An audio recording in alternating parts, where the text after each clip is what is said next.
Hey birds, my name is GlibWings, and today I want to talk about it is called the Tripartite Tractate, or the Tripartite Tractate.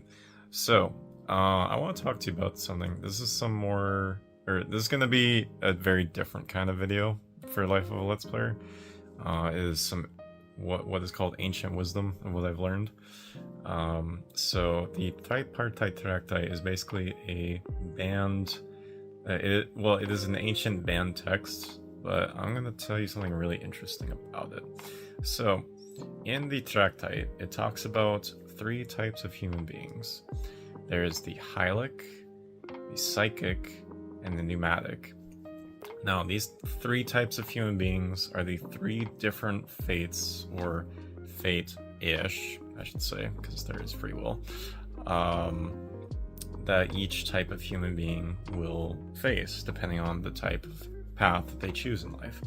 So, here are the three types. The Hylic. Think of Hylic as your basic person who is essentially consumed, like their whole life and their whole goal is to consume. They are basically the consumers, or the person who is the most on the earth, so to speak, or the most consumed by the earth, essentially. So these are the types of people who will basically, like their whole life's goal is just to consume everything, and that gets to a point where that leads them to addictions. That leads them to being overly consumed. That leads them to being unhealthily consumed by the world. These are the people that the Tractate determines that these people are destined for destruction. The Tractate does not make it it does not sugarcoat it when it talks about the Hylics. It literally says that those who are consumed by the world are destined for destruction. These are the people who are overly consumed to the point where they will literally destroy themselves in a very unhealthy way. That's a Hylic. So, here's the second type of human being. The second type of human being is the Psychic. These are the ones that stand in the middle, essentially. The Psychics are usually the ones who are determined to... Their fate is not yet determined. Their fate is based on they are caught in a storm. They are tossed like a wave. These are the people who literally stand in the middle between living a fully spiritual life and those who are consumed by the world, essentially. So these are, like I said, these are the people who stand in the middle. They don't have the confidence to completely step into a fully spiritual way of living, but they also don't want to descend so far backwards to the point where they are just entrapped and engulfed by the earth itself.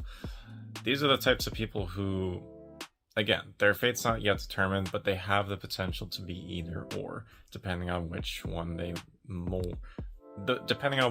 embraced more in life, essentially.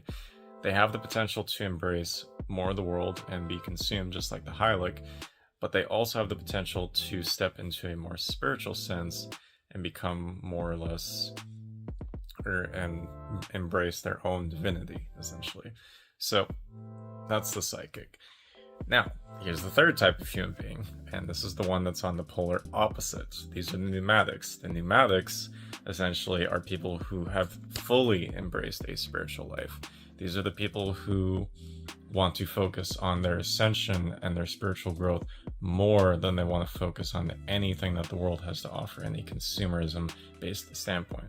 These are the people who have a focus on creating. These are the people who have a focus on turning thoughts from higher realms into reality. These are the people who have basically the secrets of the universe unlocked when it comes to what our purpose is, what we're meant to do here, and essentially their own ascension to higher realms, essentially. So those are the three types of people. And I don't know, I really do find a lot of it interesting. I find it interesting how these three types of people kind of make sense. It's like, it seems like the more you consume the world, the more the world seems to consume you. Whereas like the more you embrace the more you embrace kind of like more of like a spiritual life in whatever form that comes in, the more it seems like abundance just kind of comes to you. And the more it seems like you're able to turn thought into reality, to bring things from the pocket dimension, as I call it, down into reality, essentially. Seeing as most things that were created or invented were once a thought. That thought coming from a higher realm, essentially. So, that's a bit of tidbits I wanted to share with you guys today. Hope you birds have enjoyed this episode of Life of a Let's Player. I know it was a really different one, but I wanted to kind of share some of this like ancient wisdom with you because I wanted to see what you guys think of it. So yeah, anyway, with that being said, I hope you birds have enjoyed this episode of Life of a Let's Player, and as always birds, if you liked the video, hit that like window, play hard, take flight, GlibWings out.